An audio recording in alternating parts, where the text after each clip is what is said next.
Donc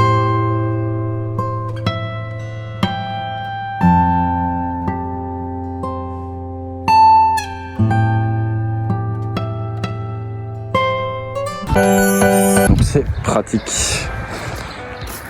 Pour ce qui est des tendeurs, les gars, c'est une fixation provisoire pour le coffre. Le but, c'est de lui mettre des pattes avec des vérins et que le coffre puisse se rabattre comme ça. J'ai commencé à nettoyer l'intérieur. C'était un carnage. J'ai carrément retrouvé des poils pubiens d'où j'ai eu des poils pubiens. C'était malade. J'ai donc passé des heures à nettoyer ce bazar là. Et je sais pas si tu avais vu, j'avais retrouvé un rat, une souris, un truc dégueulasse là. Il y a même encore. La trace là-bas, c'est répugnant. Donc la moquette va être virée, carchérisée, changer les sièges avant aussi. Le tapis de coffre était irrécupérable. Il était rempli d'eau, de moisie, de tout ce que tu veux. Je l'ai viré. Et le but, c'est de lui faire un plancher avec une séparation ici. Et que ça soit étanche et mieux fini. J'ai notamment beaucoup de projets pour ce véhicule.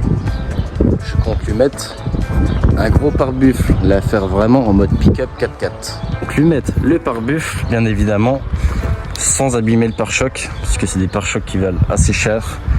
Le but, ce serait d'enlever la grille au milieu et de faire des fixations sans abîmer le pare-choc complet. Pour le devant, comme tu peux le voir, je n'ai rien fait encore, c'est un carnage. J'attends d'enlever toutes les moquettes, même mon aspi voulait m'abandonner.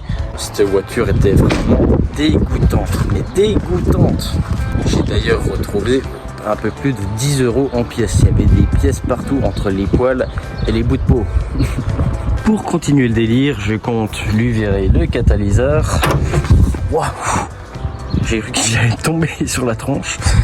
Donc je compte lui virer le catalyseur et lui foutre un tube juste ici. Non pas que je vais y faire comme la boiserie, loin de là. C'est juste que pour une fois, j'en profite d'avoir une sortie d'échappement devant. Et donc lui mettre un échappement qui sorte par le capot. Bien évidemment, pour les roues, je compte lui mettre donc des pneus de 4x4.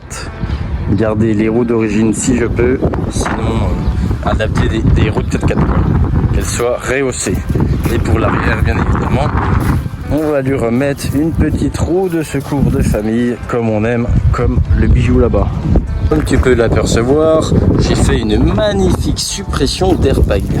Pour ceux qui se disent que ça affecte la rigidité de la caisse, je peux te dire que je suis allé rouler avec, je l'ai bien testé. Ça ne bouge pas, c'est même très agréable, elle est toute légère. Ça déboîte. Principalement, elle me servira à aller chercher mon café à Cora et emmener du bois, le bois du voisin et le bois dans les espaces verts, tu vois. Et éventuellement foutre les petites motos de mes filles et les vélos de mes filles, puisque là, il y a de la place. 1, 2, 3. Il y a largement la place. En break comme ça, c'est l'idéal, c'est le top. Donc oui, je sais, certains diront que j'ai bousillé une voiture, mais elle n'est pas en état. 350 balles d'achat, elle a une perte de puissance, divers voyants allumés, et elle ne vaut pas spécialement le coup, puisqu'il aurait fallu un nettoyage complet, ça coûterait 100 balles. Un gros nettoyage, hein. Plus d'une journée je pense pour tout décaper, plus les frais de remise en état. Et de toute façon c'est ma voiture, j'en fais ce que j'en veux. La prochaine je vais peut-être même lui faire une piscine. Après je ferai peut-être même une voiture barbecue.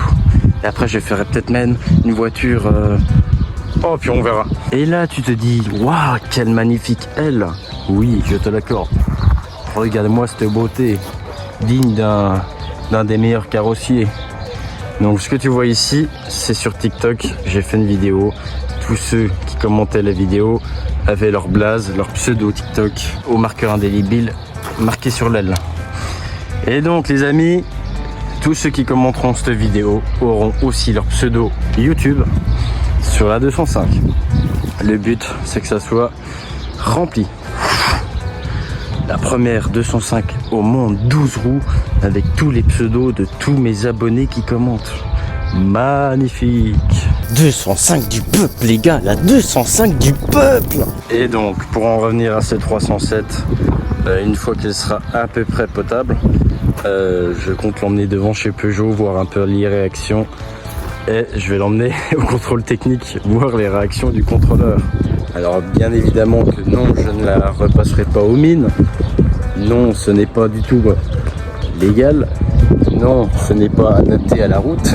Et si je me fais arrêter, j'assumerai toute responsabilité. Mais je pars du principe que si on ne prend pas de risque, autant ne pas vivre. Tu vois, mes deux bijoux là, c'est mes deux kiffs. Moi, je kiffe les avoir. Il y en a que à qui ça va plaire, d'autres pas. Tu vois, je ferais pas ça sur scène là. Ça, c'est un bijou, je la toucherai jamais. Un bijou. Regarde-moi ça, ma belle 407 dépoilée là-bas.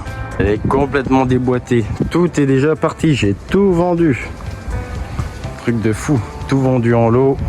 Là, elle est prête à ce que mon cousin vienne la chercher pour la ferraille. Tatol à la benne, direct. Et voilà les amis. J'espère que vous avez kiffé la vidéo. N'hésitez pas à dire en commentaire ce que vous pensez de mon bijou là-bas. Ah, elle est belle, hein. J'ose te le dire. La 307 du Seigneur là, en pick-up. Un prototype, je vais la revendre à Peugeot les gars. Mais franchement, elle a pas la classe comme ça. Hein, entre nous. Franchement, elle est trop belle. Moi je kiffe. Je la kiffe les gars. Donc les amis, si vous voulez suivre le projet de cette belle chioterie, eh ben, n'hésitez pas à activer la cloche, vous abonner si vous ne l'êtes pas, me donner des conseils si vous voulez, enfin, me dire ce que vous en pensez, ce que vous voulez que je fasse, ce que je rajoute, toutes les idées sont bonnes à prendre. Je vous dis à très bientôt, bisous.